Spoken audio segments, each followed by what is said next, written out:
নিচতলা থেকে একেবারে উপরতলা দাউ দাউ আগুনের এই ছবি ইরাকের। দেশটির পূর্বাঞ্চলীয় আল কুত শহরের একটি শপিং মলে লাগা আগুনে প্রাণ গেছে অন্তত ৬১ জনের। উদ্ধার কাজে নিয়োজিত কর্মকর্তারা জানান, বুধবার রাতে আগুন লাগার ঘটনায় এখনও নিখোঁজ ১১ জন।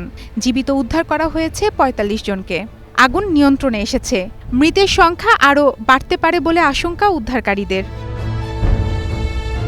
আগুন লাগার কারণ এখনও স্পষ্ট নয়, তবে প্রত্যক্ষদর্শীর দাবি এয়ার কন্ডিশনার বিস্ফোরণ থেকে আগুনের সূত্রপাত হতে পারে। ইরাকের সরকারি সংবাদ সংস্থাকে দেয়া বিবৃতিতে সেখানকার গভর্নর মোহাম্মদ আল মিয়াহি জানান, ইতিমধ্যে ঘটনার তদন্ত শুরু হয়েছে। ৪৮ ঘণ্টার মধ্যে প্রাথমিক রিপোর্ট প্রকাশ করা হবে। এই বিলাসবহুল মার্কেটটি মাত্র ৫ দিন আগে উদ্বোধন হয়। ইরাকের প্রধানমন্ত্রী মোহাম্মদ শিয়া আল সুদানি তার বিবৃতিতে ৩ দিনের রাষ্ট্রীয় শোক ঘোষণা করেছেন। এর আগে ২০২১ এবং ২০২২ সালে ইরাকে এমন ভয়াবহ অগ্নিকাণ্ডের ঘটনা ঘটে। আগুনের কারণ হিসেবে ভবনের নিম্নমানের কাঠামো এবং অগ্নি নির্বাপক ব্যবস্থাকে দায়ী করা হয়। মারফুয়াতুন রুচি, স্টার নিউজ।